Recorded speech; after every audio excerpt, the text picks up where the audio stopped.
Всем привет, дорогие друзья! Сегодня начинаем выводить безглютеновую закваску. Все, что вам для нее понадобится, это мука безглютеновая и вода. Воду нужно брать не кипяченую и не из бутылки. Если у вас в кране хорошая вода, то берите прямо из-под крана. Вода нужна комнатной температуры. У нас вода плохая, поэтому я беру воду из фильтра.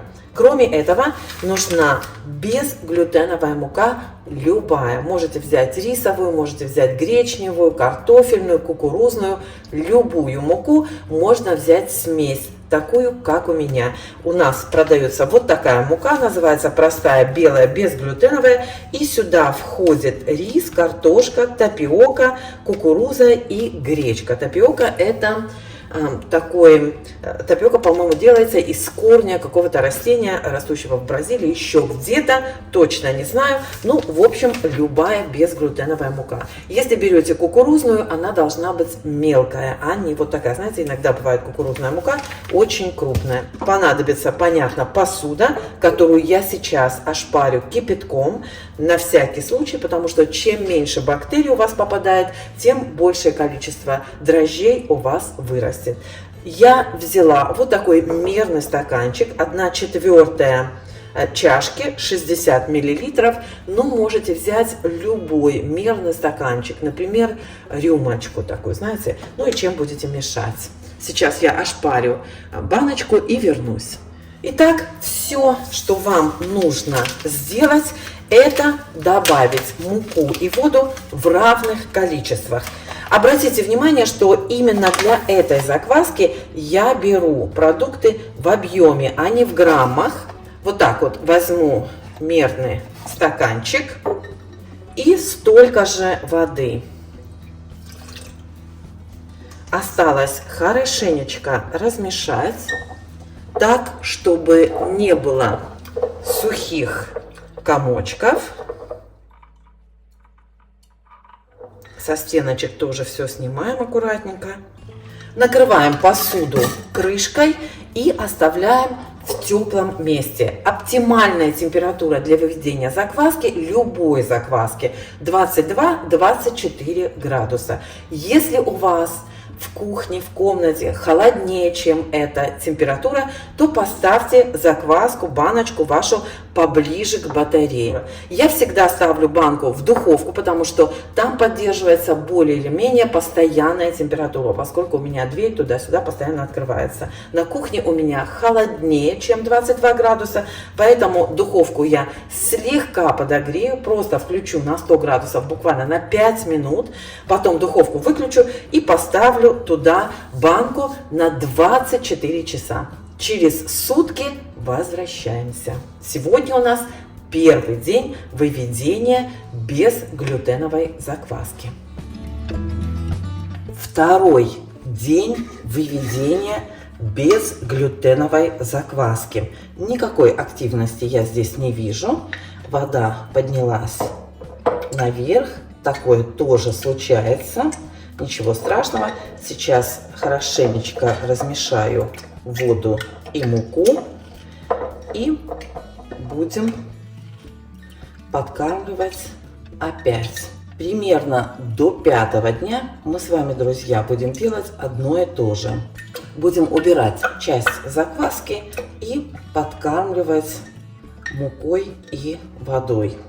Хорошенечко размешиваю, чтобы на дне не осталось осевшей муки, и удаляю часть закваски, чтобы у меня осталось вот столько. У меня, в принципе, наверное, ее столько сейчас и есть. Все, закваска такая же жидкая, как она и была в первый день. Часть закваски я выливаю и потом будем подкармливать. Выливаю, девчата, я ровно половину. И сейчас добавляю сюда муку и столько же воду. Помните, что в этот раз эту закваску я вывожу, добавляя ингредиенты по объему, а не по весу. Все хорошо перемешиваем и оставляем еще на 24 часа. Вы знаете, всегда закрываю вот такой металлической крышкой. Ну, давайте в этот раз попробуем закрыть марлей. Или у меня вот такая специальная шапочка есть именно для этой банки. Накроем. И опять же в теплое место на 24 часа. Жиденькая пока. Всем привет, друзья! Третий день закваски. Посмотрите, жидкости меньше стало. Не знаю, вам видно или нет, но посмотрите, идет процесс ферментации. Вот так, наверное. И сейчас я сделаю, друзья, то же самое, что я делала в первые 2 дня. Часть закваски выброшу и оставшуюся часть подкормлю равными количествами муки и воды. Слушайте, ну правда идет процесс. Еще раз покажу вам. Вот смотрите. Вот так закваска выглядит на 3-й день. 48 часов прошло. Оставляю вот такое же примерно количество закваски. И добавляю столько же муки, столько же воды. Зачем я выбрасываю часть закваски? Друзья, поскольку в муке содержатся не только дрожжи, но и бактерии, они, естественно, будут расти так же, как и растут у нас дрожжевые грибки. И на определенном этапе ферментации у вас будет в закваске большое количество бактерий. Поэтому, чтобы подавить их рост, вам нужно добавить достаточное количество свежей муки, то есть достаточное количество дрожжевых грибков свежих, чтобы эти бактерии у вас погибли. Ну и представьте, если сегодня у вас вот столько закваски, да, видно вам, и вы добавляете муку и воду, завтра будет вот столько, послезавтра столько. И вот через неделю у вас этой баночки не хватит для выведения закваски, поскольку она к тому же еще и растет. Поэтому вам все время нужно небольшое количество закваски, и постоянно мы добавляем свежие дрожжевые грибки. Именно поэтому часть закваски я выбрасываю и оставляю только небольшую часть для того, чтобы продолжался процесс ферментации. Со стеночек все аккуратненько снимаем, перемешиваем, чтобы не было сухих комочков муки, и оставляем еще на 24 часа. Повторюсь, 3-й день выведения закваски, и она, кстати, сегодня уже пахнет не очень приятно. Ну, скажем так, такого прям совсем гнилостного запаха нет, но запах неприятный. Да. Опять же накрываем шапочкой, можно крышкой накрыть, я часто, кстати, накрываю такой крышкой тоже, но если, особенно безглютеновую закваску, если ее закрывать очень плотно, то она начинает покрываться плесенью, поскольку немножко воздуха ей все равно нужно. Предыдущую пшеничную закваску, ржаную закваску я всегда накрывала вот такой плотной крышечкой. А вот эту закваску, поскольку в ней совсем нет глютена, конечно, ее, во-первых, и дольше выводить. На ее выведение у нас уйдет примерно неделя или даже 8 дней, когда, допустим, ржаная закваска бывает на 5-й день уже готова, и пшеничная закваска тоже выводится чуть быстрее, чем вот безглютеновая. Поэтому процесс, конечно, немножко дольше, но в принципе, как вы видите, ничего особенного нет. Времени уходит буквально 2-3 минуты каждое утро. Учитывайте, что я еще снимаю, конечно, у меня вот ушло, наверное, минут 5 на все это, да? А если вы просто готовите закваску для себя, ну что тут делать? 10 секунд, 5 секунд, часть вылили, насыпали муку, налили воду, перемешали, и все. И 24 часа у вас закваска стоит в теплом месте. Еще раз повторюсь, у меня закваска стоит в духовке, просто в духовке, в обычной, для того, чтобы не было сквозняка, не было перепадов температуры. Потому что, когда вы открываете дверь на кухню, еще что-то, окно, чтобы проветрить, то, конечно, температура на кухне падает. Сейчас осень, у многих уже зима, поэтому, допустим, вот такие перепады температуры, они не очень желательны. 22 градуса, 22-24 градуса самая оптимальная температура. Ну, примерно вот такая температура. Вот и все, друзья, встречаемся через сутки. Итак, друзья, давайте посмотрим, что у нас здесь происходит. Происходит у нас очень мало. Сегодня у нас какой день? 4. Та пышная ферментация, которую мы видели вчера, такого нет сейчас эффекта. И закваска наша разделяется на воду и муку. Все хорошо перемешаю. И делаю то же самое, что я делала в предыдущие дни. Часть закваски я выбрасываю. Оставляю буквально вот столько. 60 миллилитров. Все остальное выбрасываю. Запаха особого такого, знаете, нет, но пахнет не очень приятно. По консистенции закваска становится немножко гуще. И столько же воды. Если прижать хорошо муку, то будет как раз, просто я не это самое, знаете, как не утрамбовала, но если утрамбовать, то будет как раз полная чашечка. Если кому-то кажется, что муки больше, чем воды, опять хорошо перемешиваю, чтобы не было сухих комочков, и ставлю в теплое место. И вот смотрите, вот сейчас видно, что ферментация есть. Вот посмотрите, пожалуйста, внимательно. Вот видно, что там есть пузырьки, пенка есть. То есть процесс ферментации идет. Может быть, не так активно, как с пшеничной закваской или с ржаной закваской, но заметно, что процесс все равно идет. Закрываем опять крышкой плотно и оставляем на 24 часа. Сегодня, напоминаю, 4-й день. С завтрашнего дня мы будем подкармливать уже 2 раза в день. Сегодня пока вот 4 дня, пока 1 раз в день подкармливаем закваску. Всем пока, вернемся завтра. Всем привет, друзья! Ну что вам сказать, вот особого движения я здесь не вижу. Почитала опять информацию, то сё. Ну, в общем, как бы так говорят, так и должно быть. Хотя сегодня уже у нас какой, 5-й день, наверное, да? Ну вот я не вижу, чтобы закваска там особо шевелилась. На какой у нас 2-й день, да, была активность.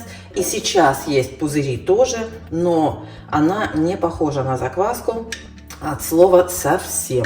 Вот здесь у меня пшеничная закваска, да. Ну, это, конечно, закваска зрелая, но все равно вот так, как выглядит пшеничная закваска, эта закваска не выглядит.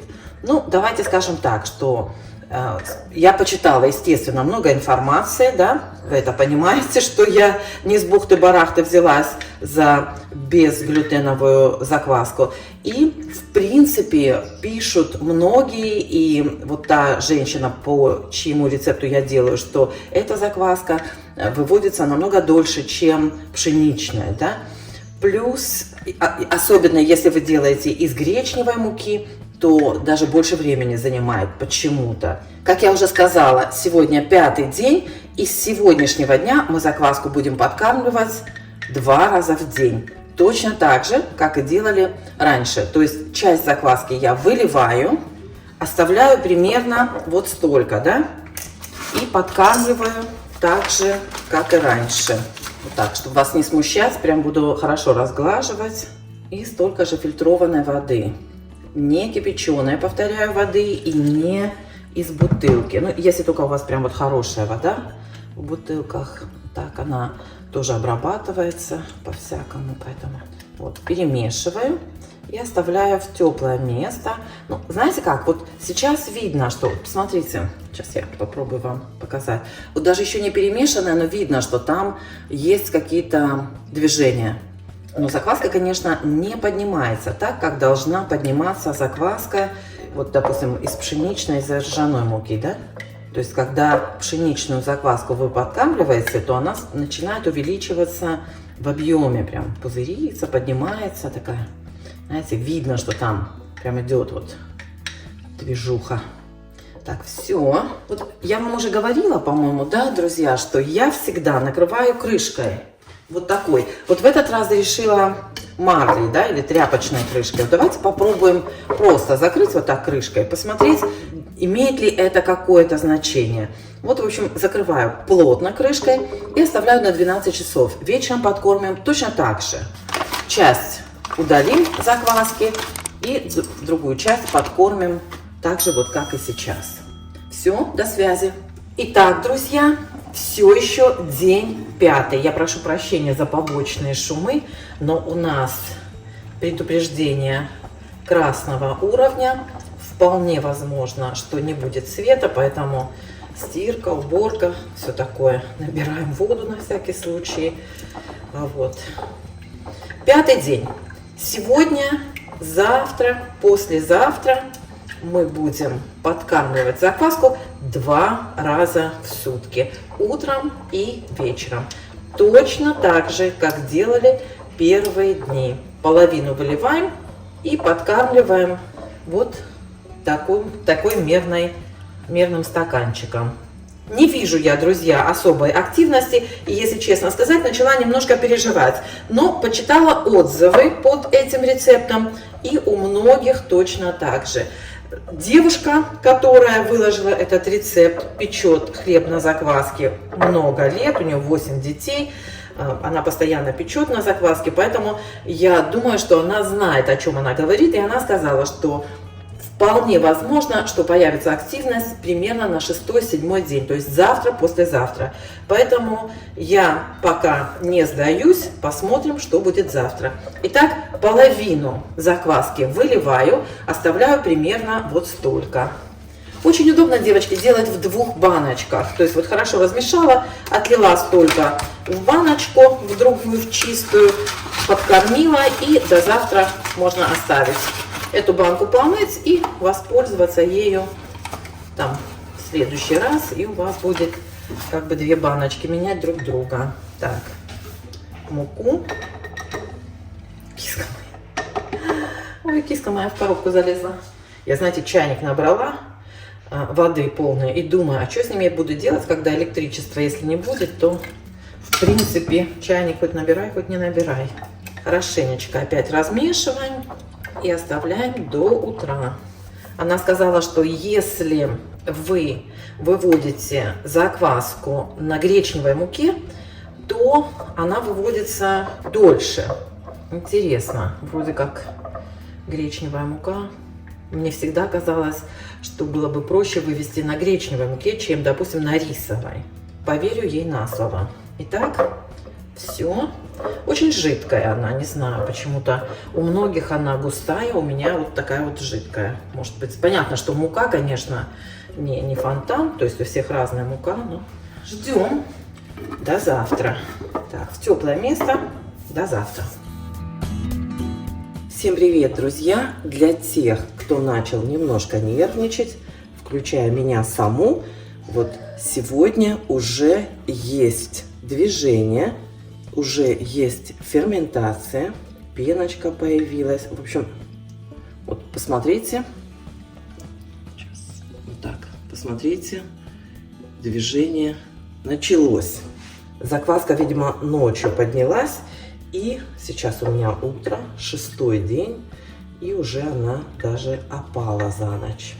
Сегодня делаем то же самое, что и вчера. Подкармливать будем дважды. Половину закваски выливаем. Вы знаете, вот я делаю все по рецепту, но, если сказать вам честно, я бы взвешивала, конечно, потому что получается она жидковата.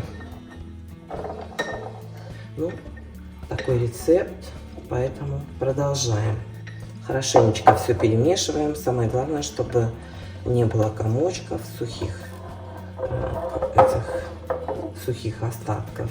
Вот сейчас она немножко погуще. Да, сейчас она чуть-чуть погуще, стала более вязкая. Может быть, просто потому что, вот смотрите, чуть-чуть стала вязкая. Все, друзья, также закрываем крышечкой и в теплое место до вечера.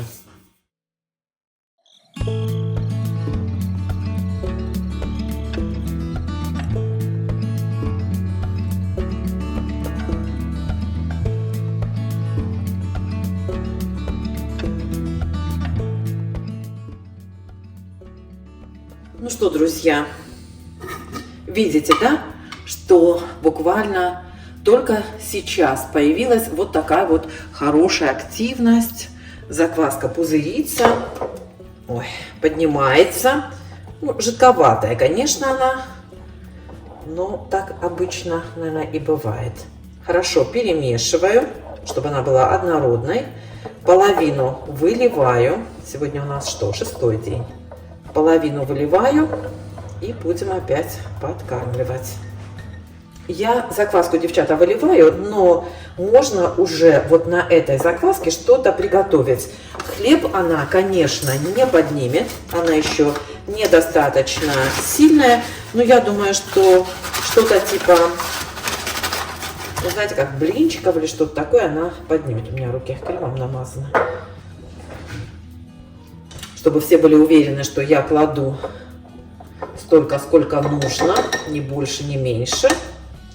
Просто когда делаешь это часто, уже как бы знаешь. Так, и фильтрованную водичку.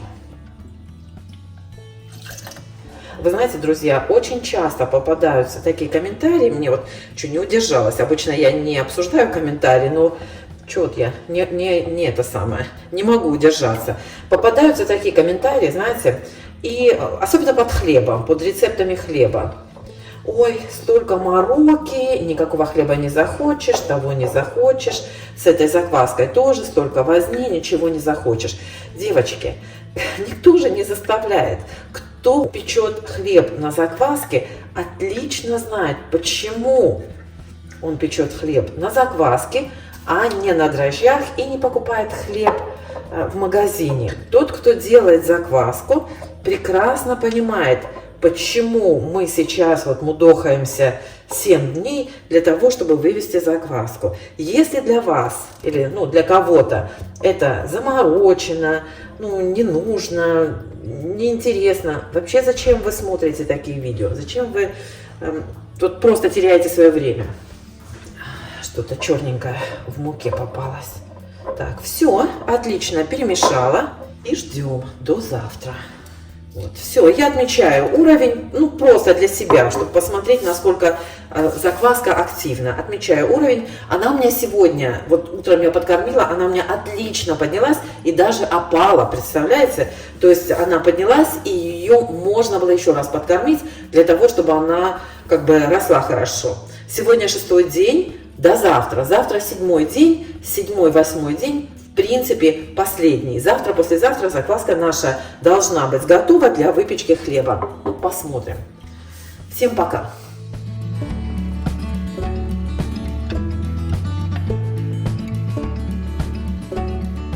Итак, друзья, всем приветики.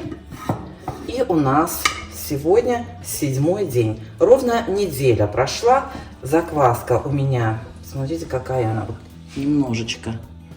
Как вам? Вот видите? Закваска, конечно, более активная. Она расслаивается почему-то. То есть она поднимается. Прям запах сильный сегодня. Прям такой сильный ферментированный запах. Приятный, пахнет как хлеб. Но закваска жиденькая. Намного жиже, чем обычная пшеничная. Потому что вот она, моя пшеничная закваска. Вот здесь она у меня стоит на столе. Я буду хлеб делать сегодня. Обычный хлеб, в смысле не безглютеновый. Вот. И эта закваска, конечно, намного жиже. Она очень хорошо поднимается. Вот после подкормки примерно через 2-3 часа она уже хорошо поднимается, такая, знаете, в 2 раза даже. И потом понятно, что за 12 часов она опадает. Вот видите, какая она жидкая. Не знаю, такая должна быть, нет. Сегодня делаем то же самое, что и вчера. Половину выливаю, добавляю муку и воду. Рассыпала все. Опять же, все хорошенечко перемешиваем. Сегодня, конечно, заметно, что это уже закваска, потому что даже вот когда я сейчас выливала, она гуще, чем была вчера. Не густая. Посмотрим, как она будет дальше себя вести. Оставляем на 12 часов. В принципе, после сегодняшнего дня на этой закваске уже можно печь хлеб. Давайте посмотрим, уже дождемся окончания и посмотрим, что у нас получится. Так, все. Что, друзья, Посмотрите, как закваска выглядит вечером. Все время расслаивается, но когда перемешиваешь, то все нормально. И сейчас мы сделаем то же самое, что делали и до этого. Знаете, в принципе, закваска готова для использования, но она намного гуще. Как вам показать? Вот смотрите, жидкая, но гуще, чем раньше. Так, половину выливаем, другую половину подкармливаем, как и раньше. Что-то я все дни перепутала, думала, сегодня суббота, оказывается воскресенье. Так. Поднимается закваска отлично, то есть она уже через пару часов увеличится в объеме вдвое. Но закваска, мне кажется лично, что она еще, конечно, слабенькая. Хотя, учитывая, как она поднимается, ну, я думаю, что можно на ней уже что-то готовить. Прошла неделя. В принципе, все нормально. Давайте посмотрим, как будет завтра. Закрываем. И оставляем еще на 12 часов. Утром посмотрим, как будет выглядеть закваска. На кухне у меня сейчас достаточно прохладно, друзья. Наверное, где-то, может быть, 17-18 градусов. Точно не скажу, но прохладненько. Вот, так что оставлю на кухне, вот на столе до утра. До связи. И вот, друзья, посмотрите, как выглядит закваска на следующее утро. Она поднялась. Стояла у меня на кухне, достаточно прохладно у меня, ну, может быть, 18-19 градусов. И вот так она поднялась вдвое. Сейчас я поставлю ее в холодильник. И, чтобы подвести итог, выводится безглютеновая закваска немножко дольше, чем пшеничная и ржаная. Такой активности, как в пшеничной и в ржаной закваске, вы не увидите. То есть она не сразу начинает подниматься, увеличиваться в объеме. Хотя активность уже видна буквально на второй, на третий день. Выводится она медленно, но верно. Пробуйте, готовьте с удовольствием. Всем пока!